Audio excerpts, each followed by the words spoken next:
Mumbai police भरती 2026 साठी अंधेरी मरोडसह विविध केंद्रावर उमेदवारांची मोठी गर्दी होत आहे। मुंबई पोलीस आणि महाराष्ट्र इंडस्ट्रियल डेव्हलपमेंट कॉर्पोरेशन तर्फे निवास, पाणी, वैद्यकीय मदत व कडक सुरक्षा व्यवस्था करण्यात आली असून भरती 14 मार्च पर्यंत चालणार आहे। मुंबई पोलीस भरती 2026 निमित्त अंधेरीच्या मरोळ परिसरात उमेदवारांची मोठी गर्दी पाहायला मिळतेय।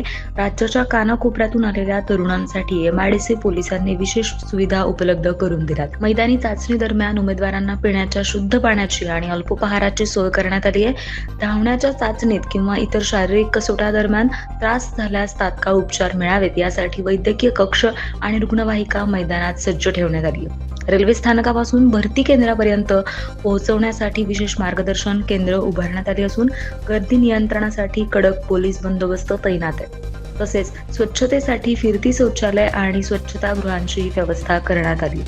11 फेब्रुवारीपासून सुरू झालेली ही भरती प्रक्रिया 14 मार्च पर्यंत सुरू राहणार आहे।